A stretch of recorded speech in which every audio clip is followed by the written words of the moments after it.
রাজস্থানে এক রেল স্টেশনে আছেন স্বামীজি। সারা দিন তার কাছে লোক আসছে, নানা প্রশ্ন তাদের। স্বামীজি সব প্রশ্নের উত্তর দিচ্ছেন। লোক আসার শেষ নেই। স্বামীজিরও ধর্ম প্রসঙ্গের বিরাম নেই। এত লোক আসছে, কেউ কিন্তু একবারও খোঁজ করছে না স্বামীজির খাওয়া হয়েছে কিনা। এইভাবে পরপর 3 দিন সম্পূর্ণ অনাহারে থেকে স্বামীজি ধর্ম প্রসঙ্গ করে চলেছেন। জল পর্যন্ত খেতে পারেননি। তৃতীয় দিন রাত্রে সবাই চলে যাবার পর একটি গরিব লোক এসে তাকে জিজ্ঞাসা করল, মহারাজ, আপনি 3 দিন তো অনবরত কথাই বলেছেন, জল পর্যন্ত খাননি। এতে আমার প্রাণে বড় ব্যথা লেগেছে। স্বামীজির মনে হলো স্বয়ং ভগবানই দীনবেশে এসেছেন। তিনি বললেন, তুমি আমায় কিছু খেতে দেবে?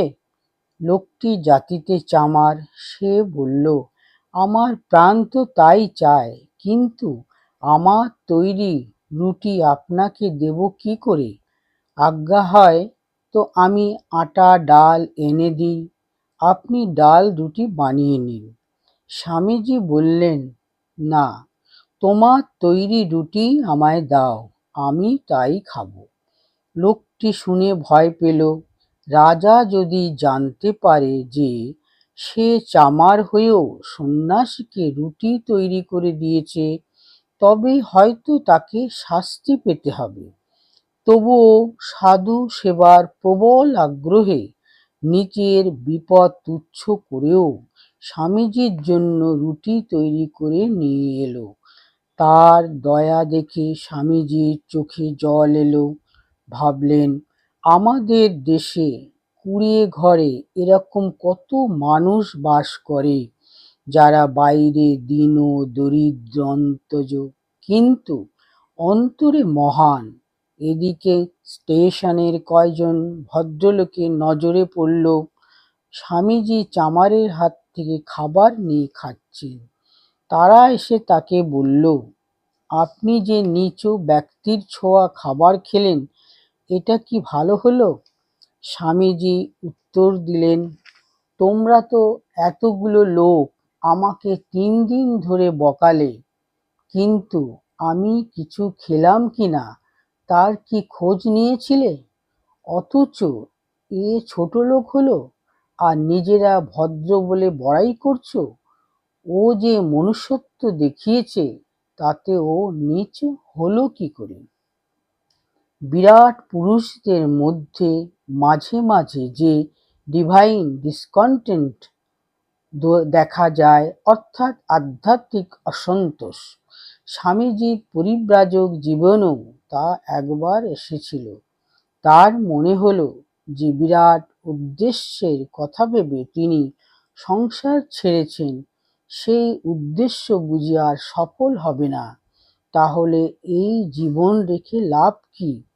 অনাহার ও তপস্যায় তিনি দেহত্যাগ করবেন।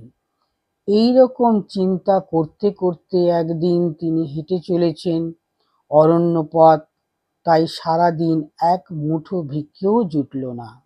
সন্ধ্যার সময় ক্লান্ত হয়ে তিনি সেই বনের মধ্যেই একটা গাছের নিচে শুয়ে পড়লেন। একটু পরে দেখলেন একটা বাঘ তার দিকে এগিয়ে আসছে। স্বামীজি একটুও বিচলিত হলেন না। ভাবলেন, ভালোই হয়েছে, আমিও ক্ষুধার্ত, বাঘও ক্ষুধার্ত। আমার দ্বারা তো জগতের কোনো কল্যাণ হওয়ার সম্ভাবনা দেখছি না, কাজেই আমার শরীরটার সাহায্যে অন্তত এই পশুটার যদি খিদে মেটে, তাহলেই বা মন্দ কি। এই ভেবে তিনি শান্তভাবে শুয়ে রইলেন, যাতে বাঘটা তার উপর ঝাঁপিয়ে পড়ে। বাঘ কিন্তু তাকে দেখেও ঝাঁপিয়ে পড়ল না। হঠাৎ মুখ ঘুরিয়ে জঙ্গলে অদৃশ্য হয়ে গেল। স্বামীজি তখনও ভাবতে লাগলেন, হয়তো সে ফিরবে। সারা রাত ওই গাছের নিচে শুয়ে স্বামীজি অপেক্ষা করলেন, কিন্তু বাঘ আর ফিরে এলো না।